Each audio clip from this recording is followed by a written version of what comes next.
I feel like there's a lot of like, you're always learning and it's always a new element to add to whatever your bag of tricks, talents, things are. Also your love too, your love for what there's just, I have such a high getting on stage. I do, or some level of performing and making someone laugh or cry or whatever it is. Bringing joy is so exciting to me, especially in theater, because it's like once the theater doors close, I always say to myself, whether it's 200 people or 2,000 people, we are about to go on a journey together.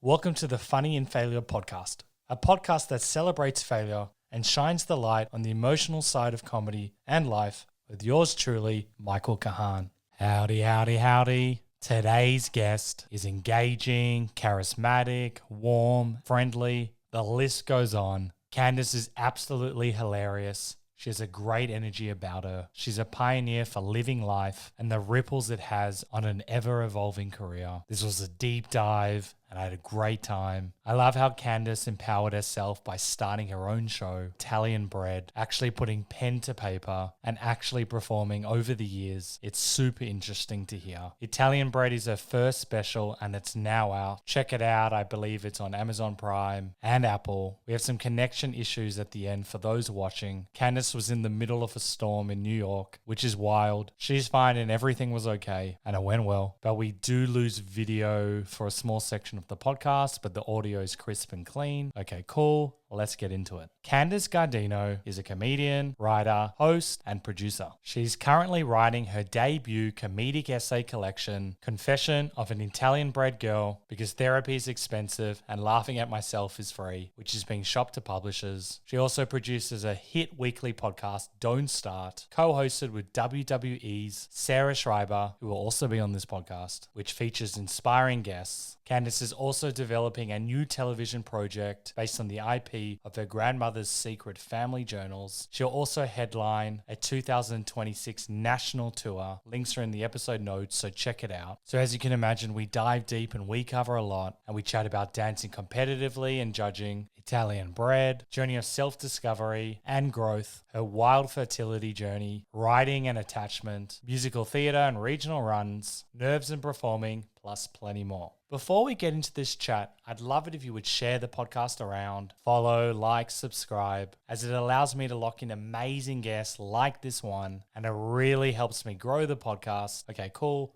Thank you so much. Let's get into it. I'd love to know about this. You used to dance competitively. Can you tell me how you got into that and how it got into it? Just the visual of like the tight onesies I had to wear came to my brain. Yeah. Yes, I did. I danced competitively for, oh gosh, more than 10 years at least. Oh, wow. And I started dancing when I was about 3 or 4. And you know, what's funny, my sister has young kids. I have a 1-year-old, and I asked my mom, I'm like, how did you know when, you know, I wanted to continue to dance or liked to dance? She was like, when all the 3-year-olds were crying on stage and you weren't, and doing the number full out by yourself solo.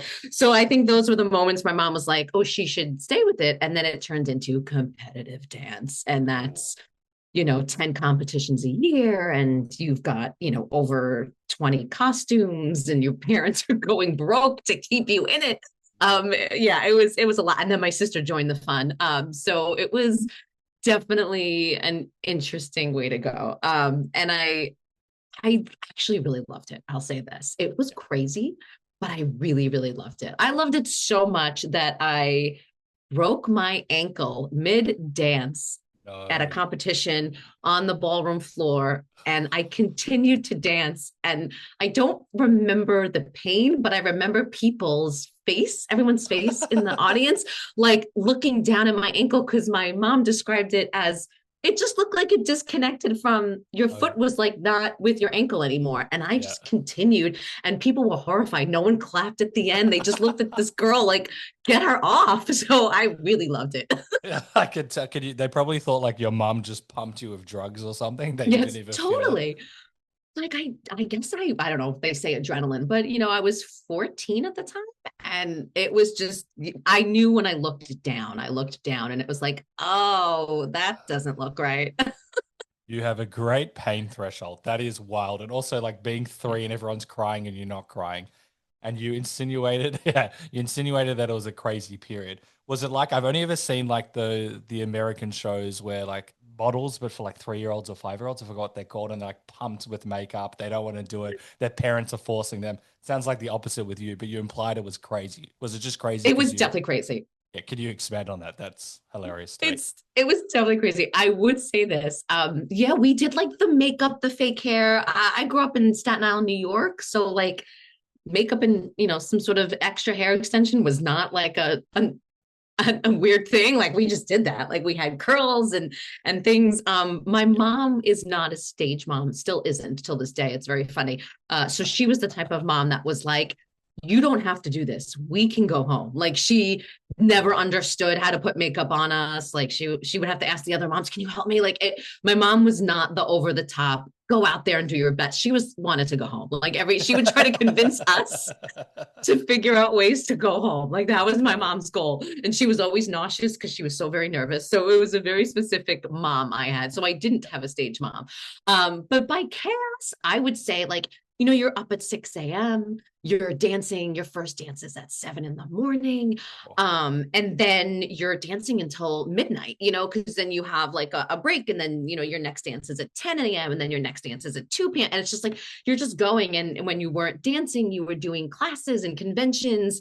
And you're meeting tons of choreographers, which is so fun. And even funnier till this day, I don't competitively dance anymore. I actually think I would break my hip. I'm slightly concerned that something would happen to my physical body, but my sister owns a dance competition. So she's a dance owner in which she hosts, 4 or 5 to 10 competitions a year all across the East Coast. And I giggle because I'm like, we are right back in it.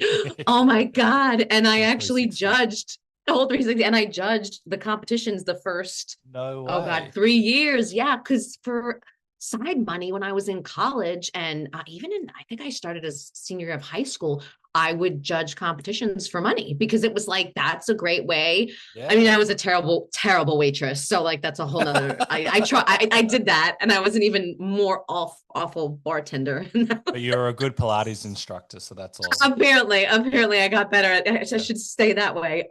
And I made money judging and it was wonderful. But then when my sister was like, I'm going to open a business, I was like, oh, shit, I gotta help her.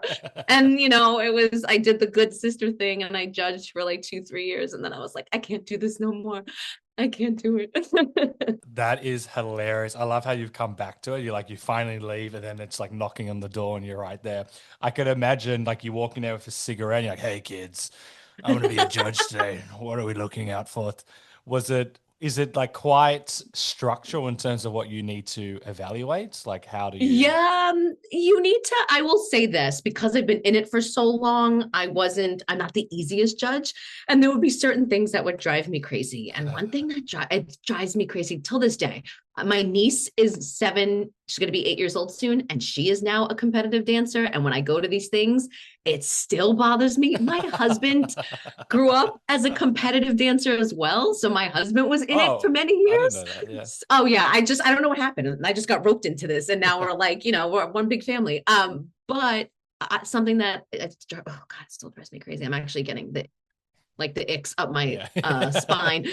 When I'm judging something and a little girl, let's say she has a solo and let's say she's, let's give her 7 years old. And in order to bring out her solo, she has like a full on set behind her where like the dads of the dance studio and her dad are like wearing t-shirts that say dance dads, which I think are so cute. I'm all for it. But then they're like building a full on set for like 5 minutes when I'm like, we gotta go. Like, get on stage, hold your mark and start the music. And we're waiting for this dad to build a set of like, it could be anything, like a vanity with a mirror, which by the way, the dancer, then the music starts and the dancer doesn't even use the set piece. And I'm like, I'm literally like 0 points. I'm like, you just wasted 5 minutes when we could have got out of here earlier. I get so mad at that. I don't blame you. I also have this pet peeve. I've seen a lot of comedy shows and sometimes they'll set it up a little bit and there'll be like prompts and they don't use the prompts. And I'm like, what is the point of the prop? But it'll be like a table and like a vase.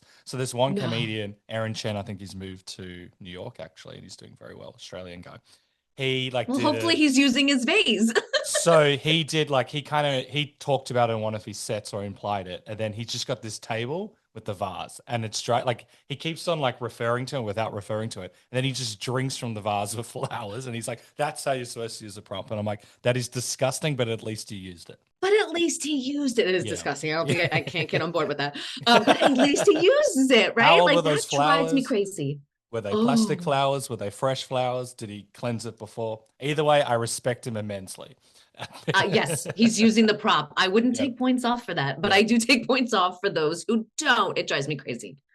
I can almost imagine like one of the kids like arriving via like a helicopter on a string, like on a white unicorn, and then like this ridiculous soundtrack, and then it has nothing to do with the actual set. And all this time and effort, I get it. And you know what's funny? I'll tell you this. I feel bad too, because my sister would say, don't take points off. The little kid is not gonna, it's not the kid's fault. She's only 7. I'm like, well, the teacher needs to learn. And I'm like, it drives me crazy. I get So it. sorry. That's my rant on it. No. I love these rants. Like they're amazing. And in terms of nerves, how did you go as a young person performing? Because it seems like there's a fair bit of pressure. Yeah, it's weird. I was a very shy child, which doesn't make much sense, right? Yeah. Like chubby, awkward. I was very awkward. Oh gosh. And I always said to my mom, and maybe this is why my mom was so nervous for me. I was always like, oh, I feel out of step in everyday life. Like I just feel like I'm not in the right place in everyday life. But then for some reason on stage, I felt so peaceful and very much like at home. I don't know if it's because you're staring into a black abyss of like, theater. I was never very nervous at all. No, I wasn't. But there is one thing till this day that I have to do. Whether it's a dance number, whether I'm singing, whether I'm doing my full on, stage show where I'm performing scenes, whatever it is, if I'm in a show, I literally have to just say to myself, what is my first line? What is my first dance step? Oh, I just need to know the first thing. Once I know the first thing right before I walk out, then it's the train ride's good and we're good. But if I don't remind myself of the very first thing, I get I it. sort of freak out. Yeah. Because it's like that muscle memory as well. You've done it 100 times. Like as once you've got that first bit, you're going to be okay. But then it's like, what's that first bit? What's that first bit? Oh my God. I totally get it. Like, honestly, my husband, God bless his soul, was a child performer, adult performer, and then sort of stepped back, but he travels with me and he for sure is like the reason my show is successful because he runs the show, all the technical aspects. And I'll literally say to him over a comm, I will find someone with a headset because I know he's up in the light booth. I'm like, what's my first line? He's like, we've been through this. I'm like, no. I was like, what's my first line? Like, I just need to hear that. It's so crazy. I want to pigeonhole this because I believe, is he your stage or venue manager, or it's probably that times like 20 things. I want to pigeonhole that because we'll build up into Italian Bred. But is this from the competitive dance? Is this what led you to, what did you study? Musical theater? I did. Yeah. Somewhere around, I'm going to say I was in high school. I was definitely like 15, 16. And I got into like the first theater production because again, I was sort of an awkward kid still, even though I was competitively dancing, which sounds like it would be a very confident young girl. I was still very lost and I wanted to try something different, which was singing and acting. And I didn't know how. So I just auditioned for the school, play or musical. Oh, nice. The first one I did was 42nd Street. It was very funny, lots of tap dancing. And I did really well because it was dancing. So I was like, okay, I got this.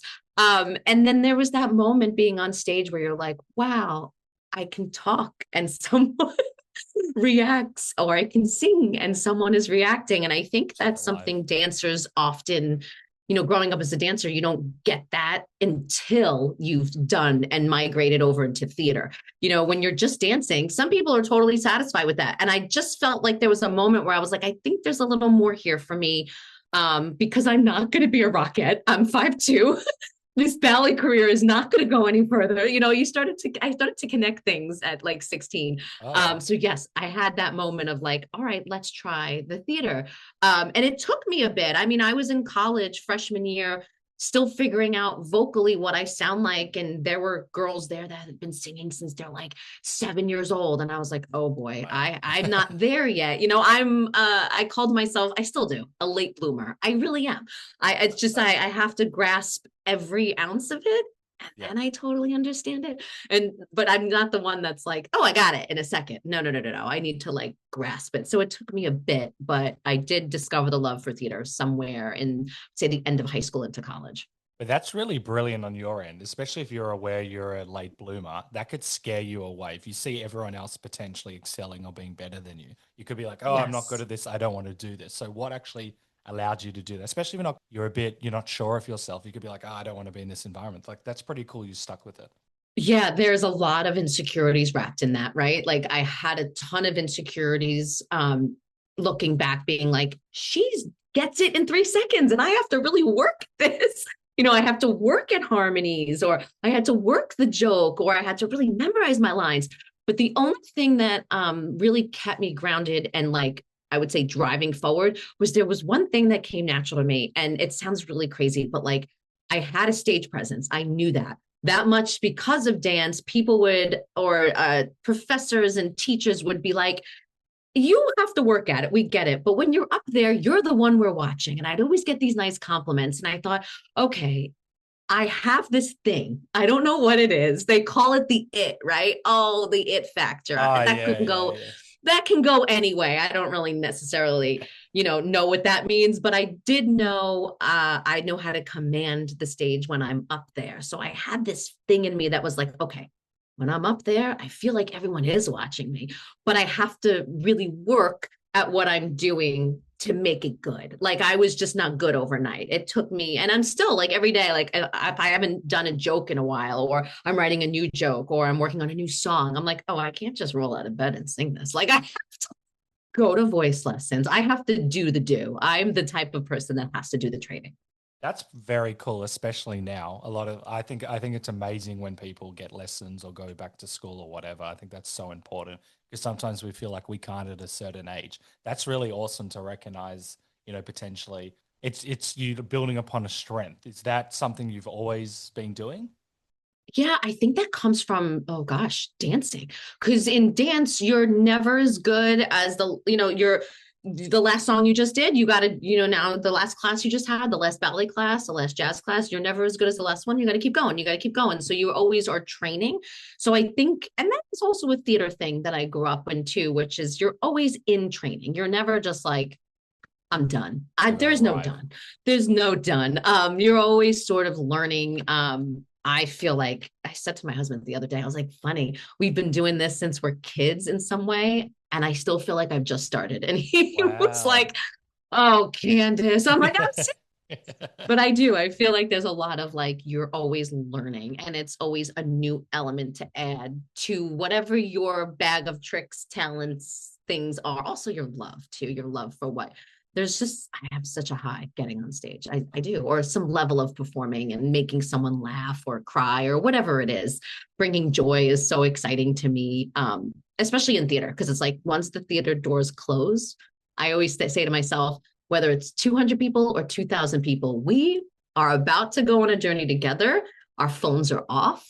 It's like we're about to all have a shared experience. And that to me is priceless. That is amazing to hear because you've been doing this for a while and a lot of people, they're like, oh, I have to work tomorrow. But to still have that inspiration, motivation, and that learning mindset where you haven't arrived, that is so rare. So every day you're always like as passionate as the next and realizing that you not only get to go on a journey, I'm sure you have bad days. Can you explain these? Okay, yeah, what springs? Oh my God, I have so many bad days. Are you kidding me? Yes, well, with learning, you never feel like you're good enough, right? So then there's always that element of every day being like, oh my God, this person's doing this and I should be here. And you have to learn to put those blinders on, which I have not always done successfully. I mean, there's been times I'll tell you when I haven't really focused on just me and I'm kind of looking over the fence, my work is kind of crappy. And what I mean by that is my jokes aren't landing or I'm blanking out on stage or, oh my God, I haven't written in a while. I haven't sat down to really hone in on a skill or I haven't taken a dance class or whatever it is. Like I just noticed that when I start to look over the fence or play the game, why me? Why am I not here further, or whatever that, story I'm telling myself that day, everything else sort of suffers. So I've had to dig deep with that and say, okay, what do I want today to be like? How do I want today to shape up? Also, too, a lot of that sounds crazy. I'm about to say this, but a lot of it has come from, it took me like almost 9 years to have my son. And when you've gone through like a crazy fertility or even like health journey in some way, every day is sort of like you're either grasping at straws to find answers, or you're trying to figure out how to get through the day. And you sort of, your mind either goes, really great or really bad that day. And then you're like, I don't want to repeat that day. Let's have a better day tomorrow. So that is an element there too, for sure. That's really interesting. And we'll talk about your fertility journey because it's crazy in the most positive of ways now. But you've also described it as crazy. But I want to hear about the journey of self-discovery, because I know that you met shamans, spiritual healers, mediums, and you had trouble understanding your overall being and questioning choices. And it sounds like you've gone on the most wonderful journey of self-discovery. I know we don't have time to go through every single thing, but it sounds like you've gone through a really positive journey. Obviously, it's very tough and there's so many emotions that would be through it. But what led you to, try these things? Well, I'm the type of person, I guess maybe this goes back to just being in, as you know, being in the industry of entertainment. If this door closes, you're like, well, I guess I'll go left. Oh, I guess I'll go right. Right. You're just not saying, well, I'm done with the business. Let me just go. So if you're not going to go away, you're going to keep trying different doors. And there was this moment where I was like, well, I want to be a mom. I will try every door. Maybe I'll adopt. Maybe I started, thinking of all these things. And then you sort of sit with yourself and your partner and you're like, well, what feels right? My husband wasn't against adoption, but he wasn't like, I don't feel that for me. And I said, okay, I kind of don't either. I didn't feel that either. So I thought, okay, well, let's try this. And then, you don't realize it. But now looking back, I'm like, wow, you're 5-6 years in and you're still going through doors to figure out. So I went the deep dive of like, what is the reason I'm here? Like, am I nuts? When you feel something is so right. Oh, I'm supposed to, like, I see a child. It sounds really odd, but you're like, I see this. Yeah. Why is this not here? Like, I had a hard time accepting that for many years. So because of that, I started to like go into the medium spectrum of life. And I said, I'll meet with a bunch of mediums and sit with them. And maybe I just wanted someone to be like, stop, go live your life. You're not meant to be a mom. But no one said that, which, by the way, they should never tell you that. But there's also like, I think when you're desperate, you're like, you just want someone to tell. Like, I literally was like so at the bottom of my barrel that I was just like, someone tell me what to do. And it led to dig deeper and dig deeper. So I did sit with a shaman, which was, I said, oh God, what awesome. Actually, I encourage most people to do this. They kind of look into your ancestry and your history and your connections to Native American heritage. And it's just so like interesting what they come upon. And what's funny is some of the things the shaman said to me in my session actually happened 4 or 5 years later, which I was like, oh, wow. Isn't that crazy? Like, and same thing with some mediums. I had mediums that would literally say to me, you're going to have a boy. Yeah, he's right here.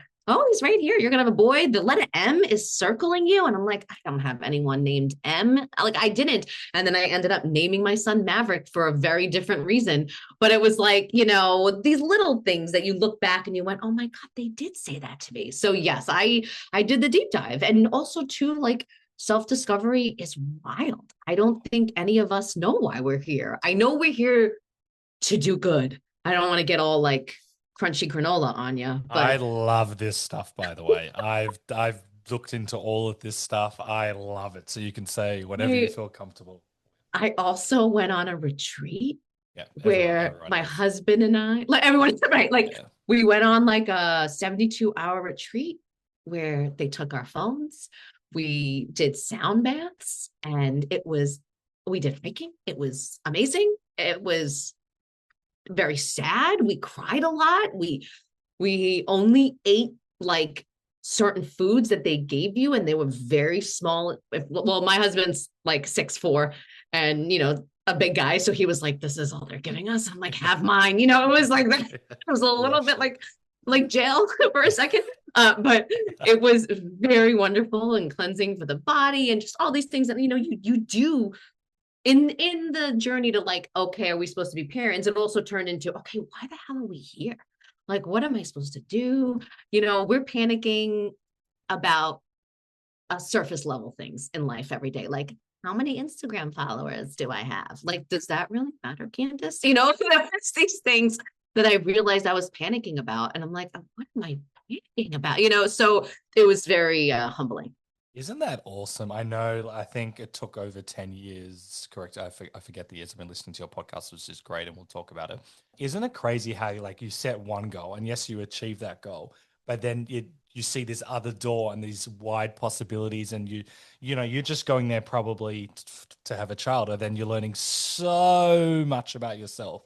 And you're like, whoa, I don't even know. Like, you just rip that door open and you just see all of these like endless possibilities. Learn about yourself. As you said, you cried, which is really important, really cleansing, like detoxing. You probably grew stronger as a couple, and then you would learn stuff. And then there's probably, don't get into the relationship, but there's like fights, also internal dialogue. Why do I feel this way? Your parents, what are they? All of this, all of that. So was that like quite confronting, or was it just like, I'm here for the ride? No. Oh God. I'm not like, I don't know if you feel like you're like this with your wife, but there's moments when I don't know, my husband does these things where he's like, I can do it. He can fly by the seat of his pants. He's like, yeah, let's just live in it. And I'm like, no, I have to control the situation. That turned into, fights, of course. And I mean, I've been with my husband since we met, I was turning 18. We were really young. I met right at the top of college. So it was like, we kind of grew up together. So there was a lot of learning each other and then relearning. And we did a lot of it together, which I consider myself lucky, but also that's the partner you sort of beat up mentally and physically, you have in these moments. Yeah. I'm Italian. I do a lot of like backhand whacking in the head. It's a lot of that. My husband would say, she's beating me. I was like, oh, no. This poor 6'4" guy. Sorry, he's like, please leave me alone. But anyway, it's so true. Yeah. And my mother always says, oh, poor Tom. I'm like, screw Tom, Ma. Your mom, that's hilarious. Poor Tom. But it's true, like if you go on this journey with someone, any self-discovery journey is gonna just open up a Band-Aid of something. There's something behind that Band-Aid, right? And for me, it was a lot of insecurities. Did I waste time? Did I make wrong decisions? And then there's some childhood things wrapped in there. Oh my God, is there childhood things wrapped in there? I was like, oh, as a kid, if I would have chose this path and I would have done this, maybe I wouldn't be here. Maybe I should have had a kid at 21. What is wrong with me? Why did I try to follow a stupid dream? All these things. You sort of have these meltdowns and second guessing everything. Like the what if games. The what if. And then there's some weird breaking point that I think everyone reaches if you stay on your journey, which is the bottom of the barrel and you've given up completely. You've totally surrendered. You're literally like I was just a puddle. And I said, I'm going to try one more time. And if I don't, I was trying to have a child through every means possible. IVFs, anything you could think of, IUIs, all the things, all the procedures, and nothing was working. And then my husband was like, one more. And I said, I think after this, I'm done. And he said, he kept saying, I think this last one, and then you can be done. And I think once I fully surrendered, then it was the pregnancy that took, as they say. So it's sort of weird, but my husband has a big joke. He keeps saying it's because it's the one IVF we to swipe on a credit card, a brand new credit card, because it's so expensive to do these things. Yeah. It's insane. And so you're doing credit card. And I wasn't thinking during the journey at times. And I'm like, we're probably in debt. And I don't want to think about this right now. I didn't want to think about it. And the very last one, I just opened a new credit card. And he was like, I saw your face when we swiped it. And I was like, oh, she's going to get pregnant this time. She don't want to spend no more money. You just put it out. You made like a deal with whatever your version of God or the universe, whatever. And you're like, Yes. I'm putting a lot of money into this. But it's also really important you bring this up because I didn't know about this. I'm lucky that a lot of guests have spoken about this, how expensive the IVF journey can be. But on top of that, Oh my God. mental, which I see it as amazing, but maybe not everyone would feel this way. But the guests that I've spoken to, extremely tough, and that's just putting it lightly. But the journey of self-discovery and what you learn and how you grow is so wonderful to hear. Obviously, I'm not like, there's a lot of tears and fights and all of that stuff. There is. But overall, it sounds like, and what I've heard from your podcast and other interviews as well, the journey that you've had, it sounds like you're grateful for the whole experience. In those moments, in those years, no, right? No one ever thinks, none of us, no one's ever going to be like, oh, I'm so grateful that happened. But then, like you're saying, years later, you're on I kept saying, I just need to get on the other side of this hill. If I'm on the other side, then I think whatever that side is, I don't know what it is. I don't know if it's adoption. I don't know what it is. I don't know if it's, we're looking into surrogates. I don't know what it is. Like all these things. Once you get to that other side, then I think I could sit with it and have that conversation of that it feels right. So yes, you're totally right. You get to that other side and then you're like, okay, this was probably meant to be the way. Because now I consider myself an extremely patient parent, where I am not a patient person by nature. So I giggle because my mom even jokes about it. She's like, who would ever think that you would have such patience? And at an older age, like I didn't have kids at 20. And, having kids after that 35 years old is ancient in fertility world. And having patience is also, they say, oh, as you get older, you lose your patience. No, I have so much more now because I'm amazing. We're not going to stress about this. I don't have to needle my stomach today. This is very good. Oh yeah, I forgot about that. That's crazy. Oh yeah, Matt. I mean, how many times I thought I was going to pass out from needling myself, or my husband would be like, I got to watch the YouTube video again. And we're watching these. They send you home with a YouTube video and they're like, good luck. And you're like, I got to watch this video. I am not a phlebotomist. I did not go to school to be a nurse. I have no idea how to do this. So we are watching videos, going back and like, I giggle now, and God bless these fertility clinics too, because they're also like, I can't send you home with a nurse unless you're a zillionaire. Like, what am I going to hire a nurse to live with me? And so you have to learn, and they try and they send these nice videos home, but you're like, oh God, drawing up needles. I was like, this is insane. It blows my mind. Like, you spent all of this money and like, hey, see you later. Bye. See you in but I get it. It's the nature of it as well. And in terms of, which is really cool, we were talking about like the what ifs. If I made this decision, I could have been that. Now, now that you've gone through all of this, can you see like you're on your right path, or do you have a relationship with that? Do you still play those? Oh, I should have done this. I could have done that. I'm much better at it. I definitely think I'm more on the right path for sure than I ever was before. I'll say that much. Nice. But there's always that little bit of me that was like, what if I would have done that? That to me is a bad habit that at times I will point out on myself and catch myself and say, Candice, you're just doing it because that's a habit you've done since my parents do it. Let's put it that way. I don't want to blame my parents, but if we're let's blame my parents. They're the cause of everyone's issues. No, let's just start with them. Yeah, that's hilarious. Look what you've made me do. That's exactly what I've done, actually, because I also used to play the what ifs. What if I did that? Like, if I'm like a 6-year-old, and I've written one of my screenplays is all about like, it's kind of like if you could go back and kind of change some things. And it was actually like quite like cathartic, and it wasn't like in an unhealthy dumping way. And I'm like, oh, this is because I know that you've also done a lot of writing as well. I was like, oh, this is actually really interesting way to like process. And I know you've done stand up, you've got your show Italian Bred, which we'll talk about, a lot of writing. Do you ever do anything like that, or to help just get your emotions out on paper or whatever? Yes. Yes. I never used to. In my 20s, no, absolutely not. I didn't even know. I don't know where I was, to be honest with you, in my 20s.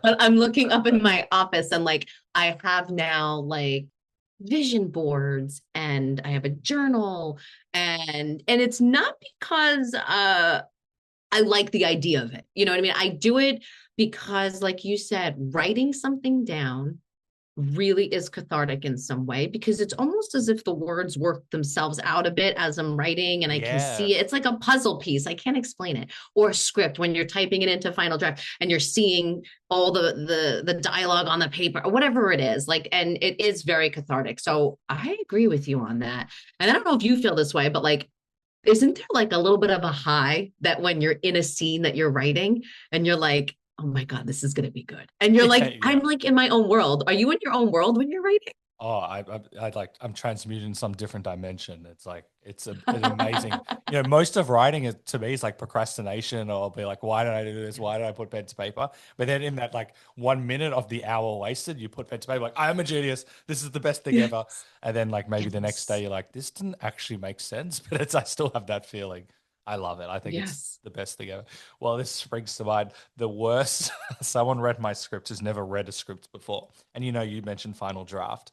And also, if you Oh never read a gosh. script before, it's actually because everyone's read a book, they assume it has to be Yeah. like a book. They're not even Yeah. remotely similar. Like they're like, No.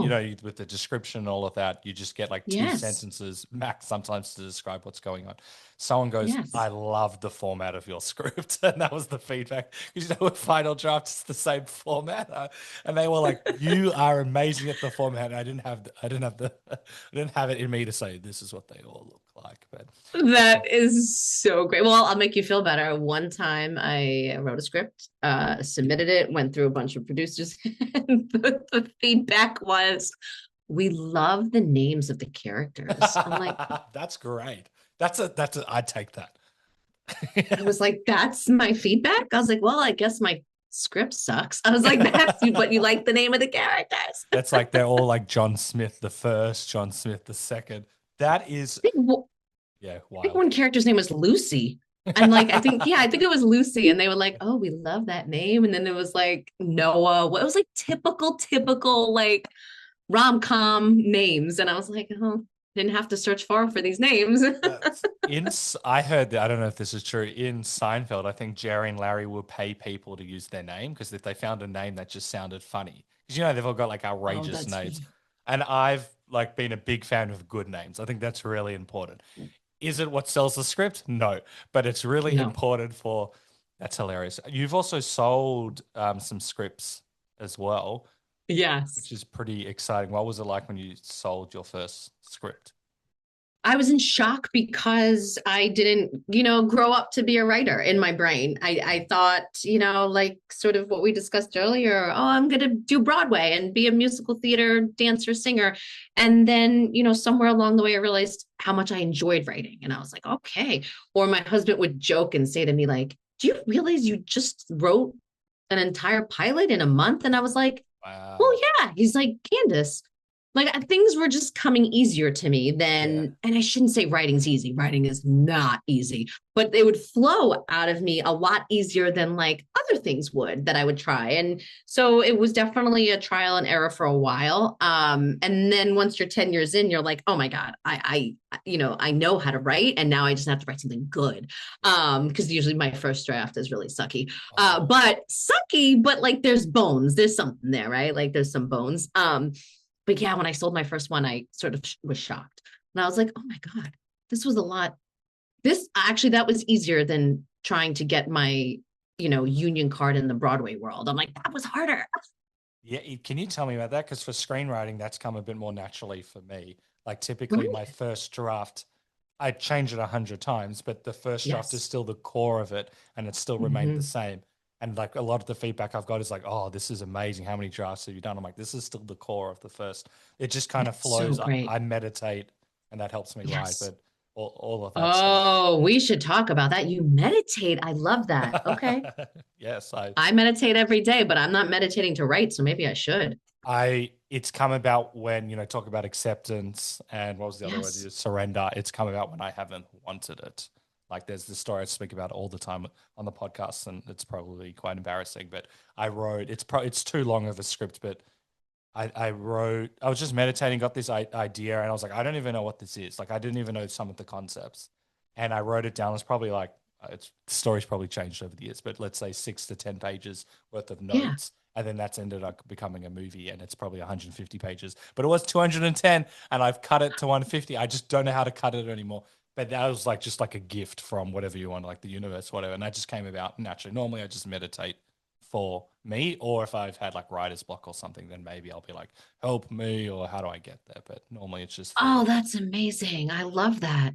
yeah. I love that you were able to get to 200 pages. You should write also a book because you can get to 200 pages in a script. You're being very kind. 200 is outrageous for a script. If anyone sees a 200-page script, unless if it's I The know. Matrix, it's like, oh honey, maybe this isn't for you. You hear the word 200, but it'll just, sometimes you need to write all of the stuff, and then you can cut, figure out who the characters are, which scene's more important. Some bits might drag on, but that was the first movie I've ever written, so it was very important for me. That's phenomenal. Absolutely. I think, God, if you can write 200, you can get it down to 90. That's what they say, right? 90. Everyone wants to read a 90-page script. 130. Yeah, but yeah, okay, I want a 90.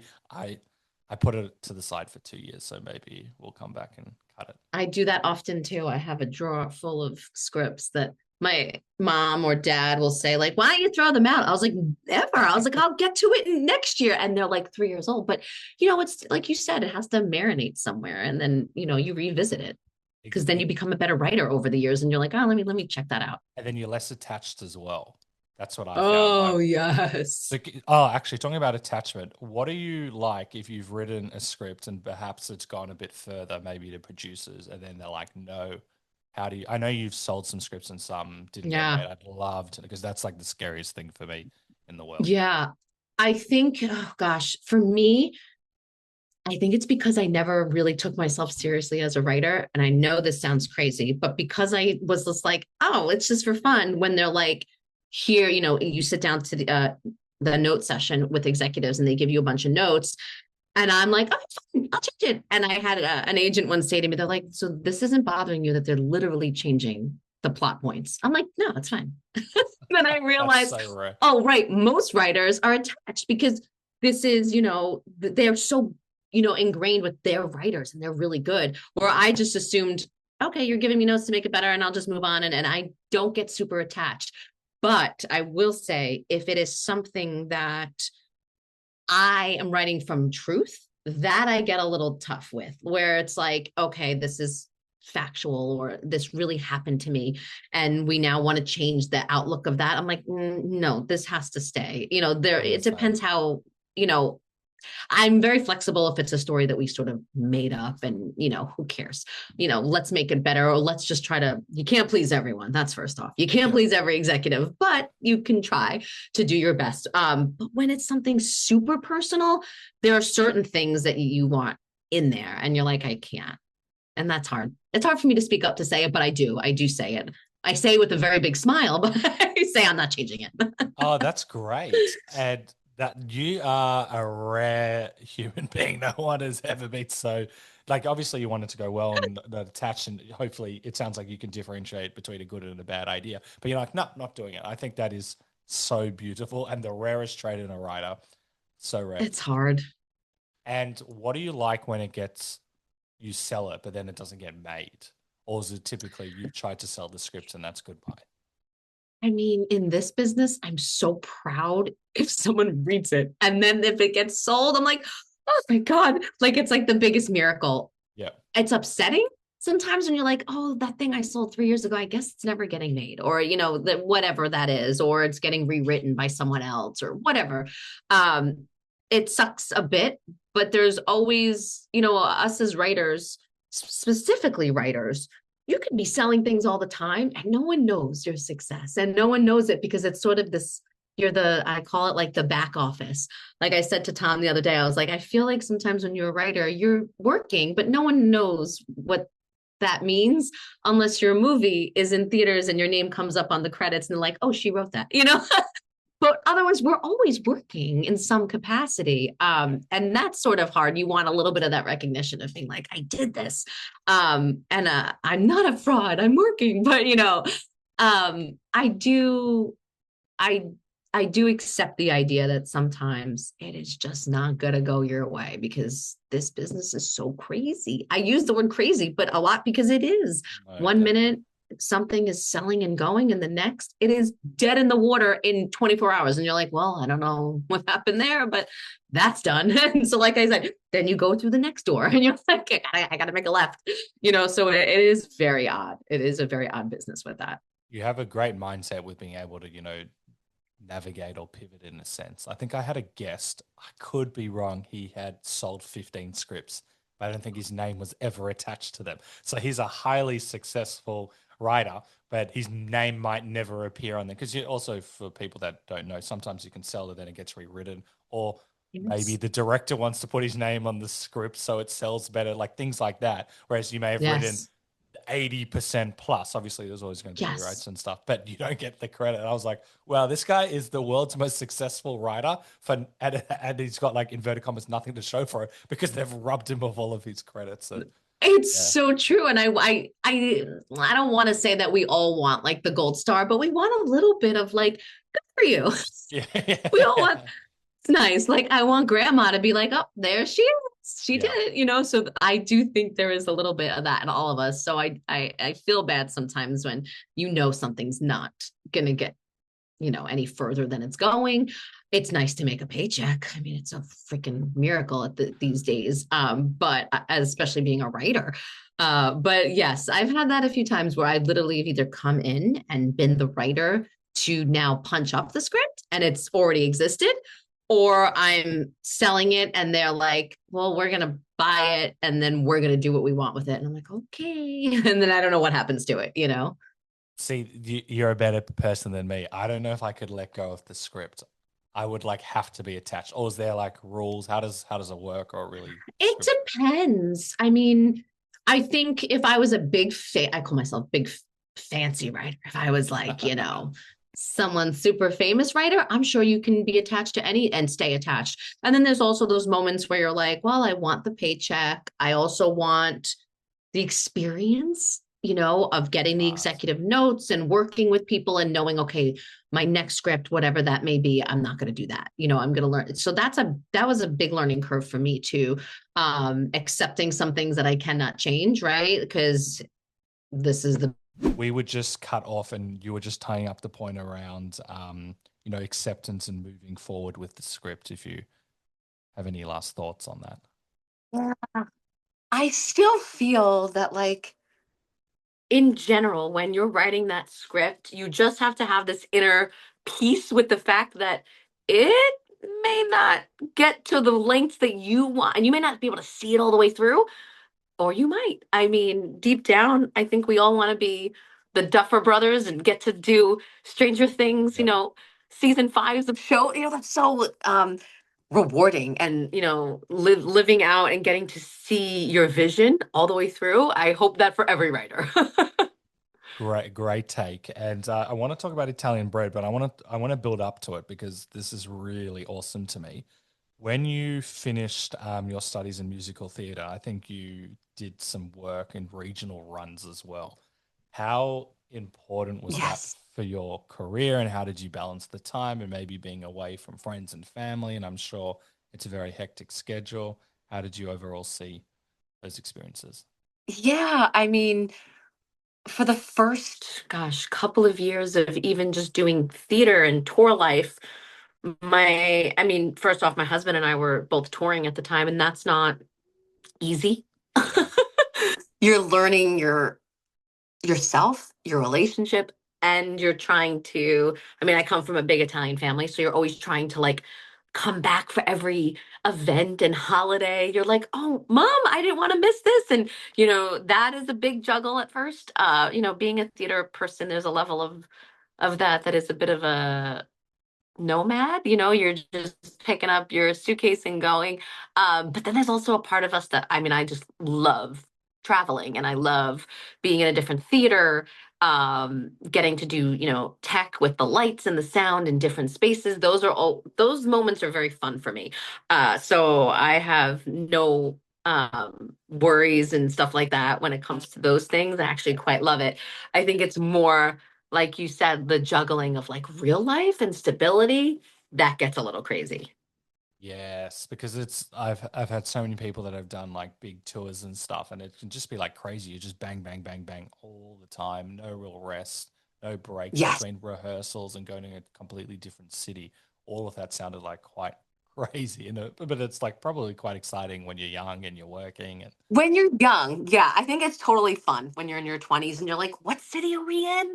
And like, you're sleeping on a bus and those things are super fun. But I think as you sort of get older, you want to also find this foundation in this moment when you're like, okay, I want to have a bed that I'm sleeping in that's the same, whatever it is. And it's a bar, and it's also too like you want to create more of a career versus just having to travel for something else for someone else. It's a big reason why I was so excited to like sort of do my own thing ways because you sort of feel like you're being held captive to someone else's vision. Does that make sense? yeah, and I think, and we'll talk about Italian Bread, which is amazing, and you've been doing this for a while, which is so exciting. I've got a few quotes of yours, but I think you created Italian Bread to open up more opportunities for yourself. And you also said, which I find really interesting, you didn't want to waste your best years because, as people know, there's a lot of auditions, and the auditions can be crazy. They can be, if you've got like callbacks, it can be so many callbacks, so much waiting around, especially just the life as an actor. So I think this is Yeah. really cool that you decided to empower yourself to create, your best opportunities. That's just so brilliant to hear. Thank you so much. I mean, I'll tell you, I did have those moments where like I made it down to the final two for several Broadway shows, and then it was like I lost it because I wasn't tall enough, thin enough, and it was like, oh, I started to get crazy. And then I lost a big movie because the director literally said, "You remind me of my sister who I can't stand." And I was like, ah. So it was like all these things, you're like, it was so out of my control. Um, Wow. and I think the control freak inside me was like, okay, I need to feel empowered in some way. And I always loved John Leguizamo's one-man shows. My grandmother, when I was a kid, would watch Whoopi Goldberg's one-woman show on TV. Sometimes it would come on, television, and she had me watch it as a kid. And I just loved her changing characters on the stool, and it was such a an eye opener for me. And then having seen John Leguizamo's Freak, my husband was a fan of it, and we were kids, and I'm talking 17, 18 years old, Wow. just falling in love with the idea of telling a story by one person and creating an entire world. So when he did that, I remember being like, oh, I would love to do something like that someday. But it was always someday. It was always like, oh, in the back burner. I didn't know how to do it. And then I had a few, like you said, close calls, and I was like, you know what? Okay, I'm not getting the jobs. I'm getting down to it. I'm almost there. And then it was like, I know you've cut out again. I did. It always just went down to the last one. And I had these moments where I was like, I can't do this anymore. And maybe I need to make a left turn because it was always down to the last one. And then you just want the job. And I thought maybe I can just have that little bit to myself to have a little bit of, like you said, empowerment and control and create something for me because it did feel like I wasn't getting any stage time. I was getting a show here or there and then tons of auditions and it felt exciting to create something of my own for sure. That's so awesome. And also the act of, as we've discussed with writing, but the act of putting pen to paper. A lot of people, especially like I've heard this from actors, no judgment, I'm exactly the same.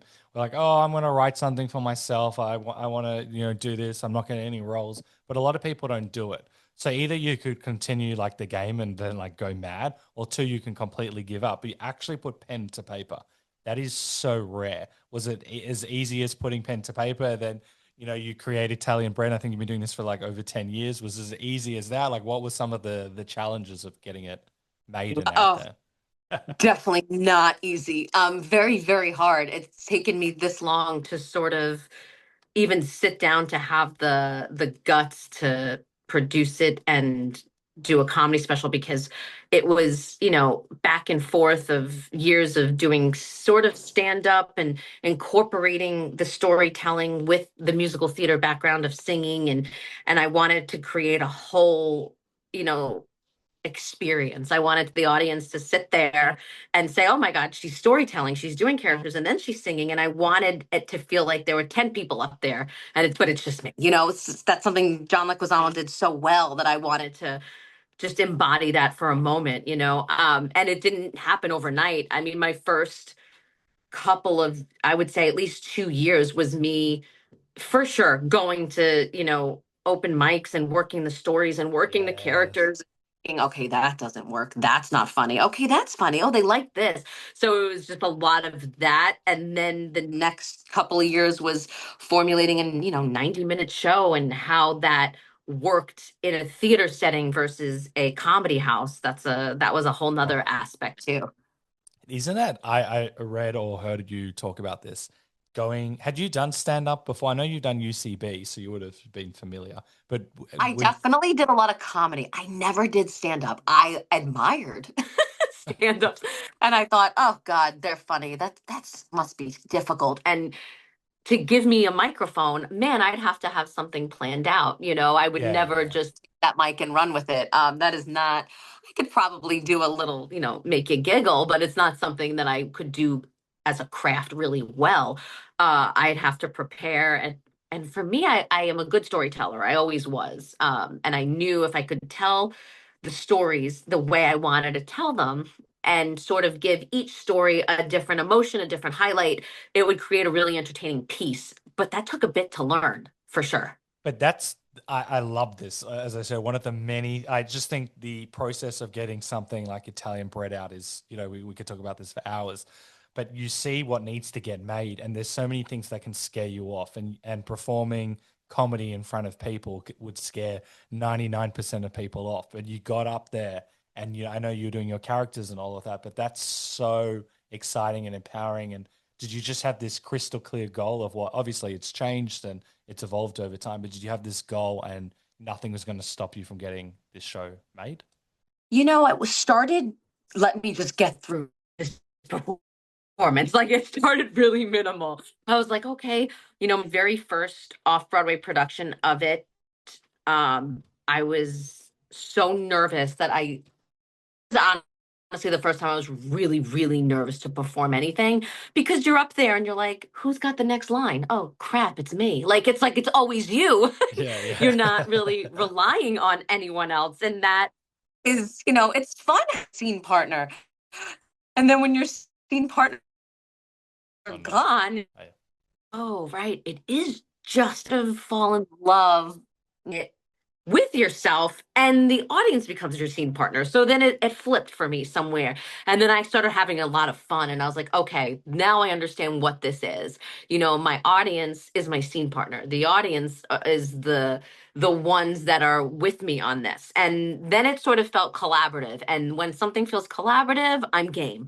When something feels really lonely, I sort of step back out of it. But it felt so collaborative that I was like having a great time.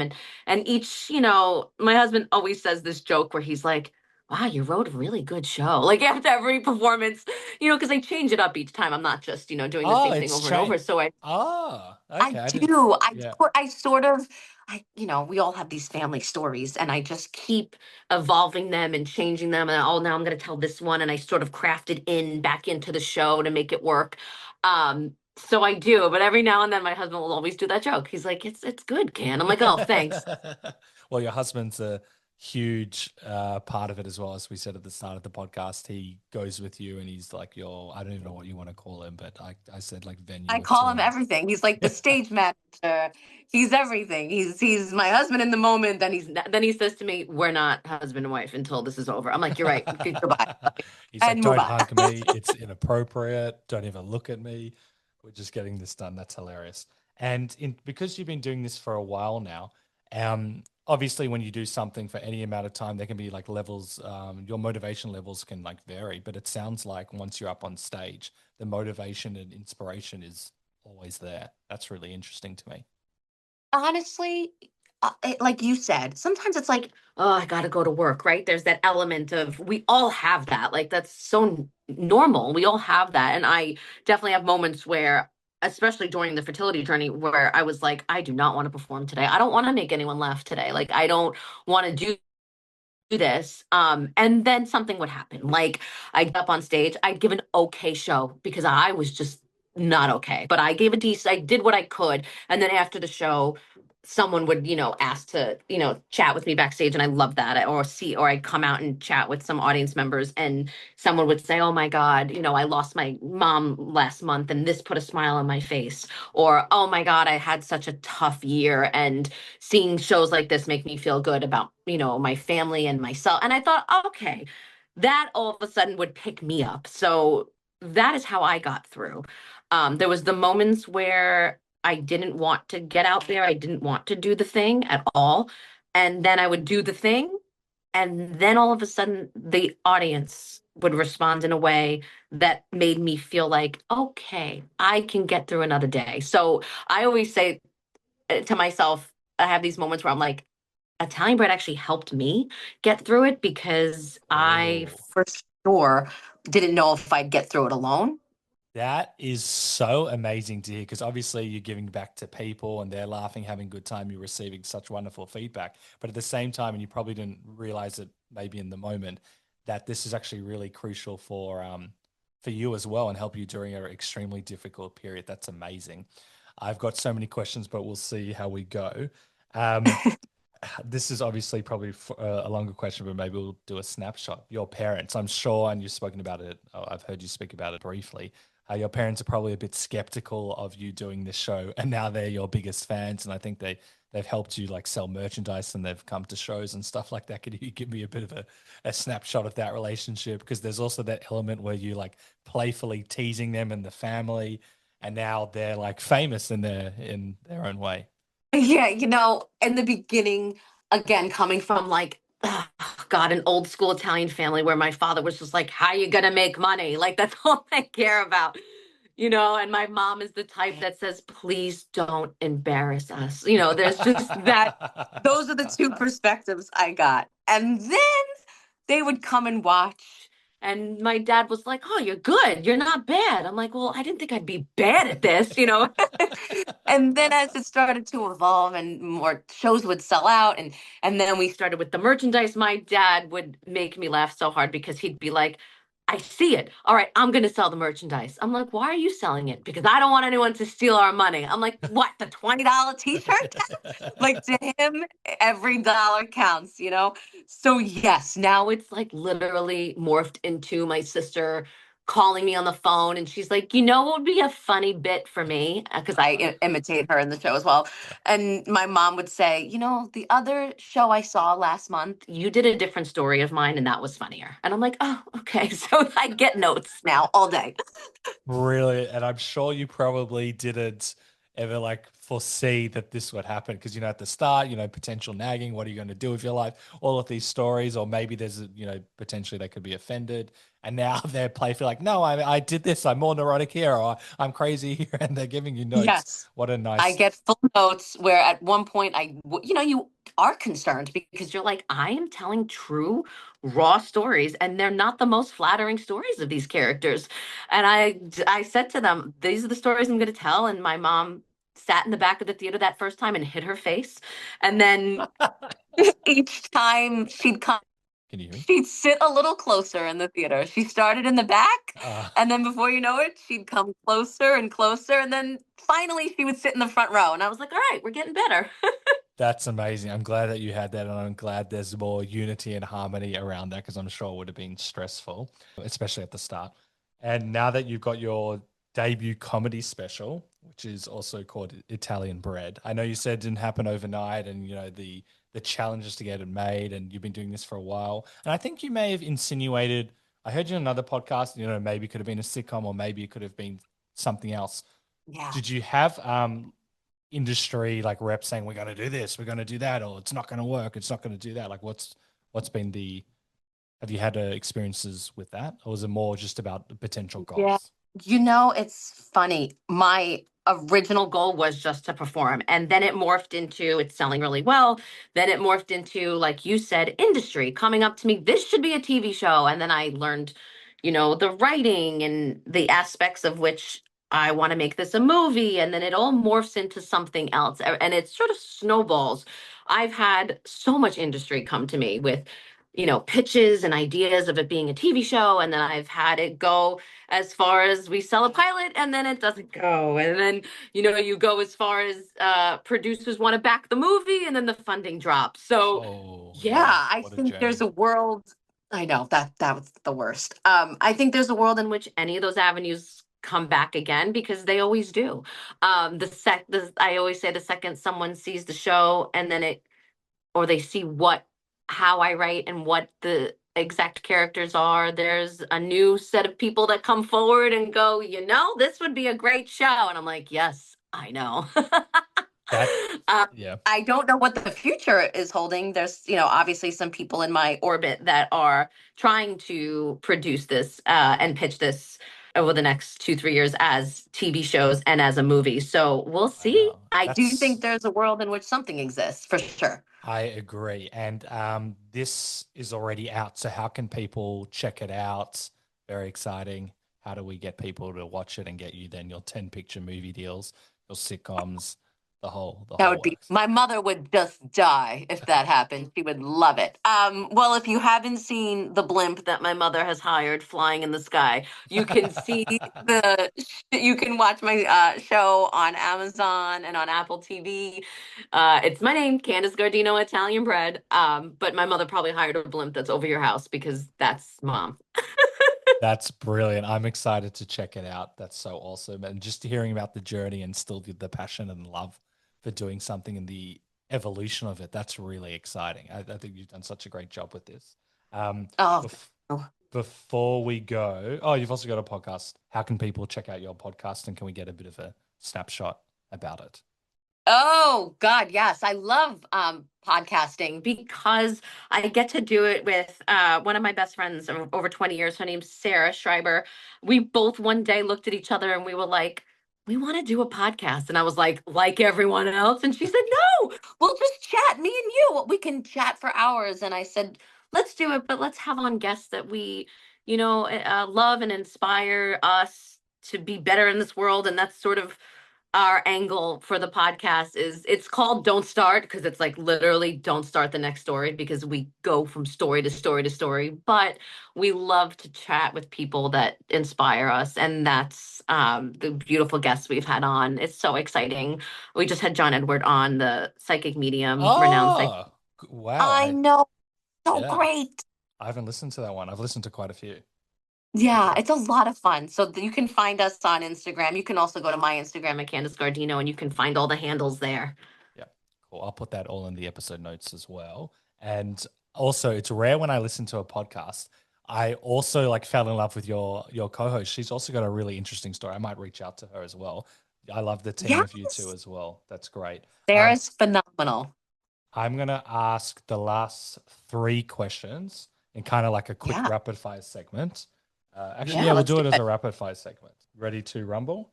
Yeah. Oh, actually, I'll change this. Do you have any advice for people perhaps struggling with their fertility journey? Yes. My advice would be if you're unhappy with your doctor, seek another doctor. I went through about 6 or 7. Yep.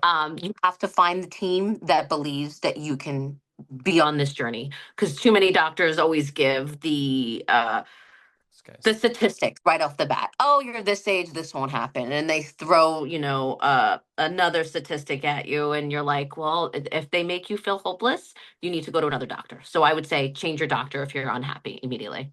Good advice. And I've heard you say some horror doctor stories where I've been telling my wife some of these stories and they are absolutely hilarious. Do you have any quick one that you want to share? If not, people can go and listen to them on your podcast.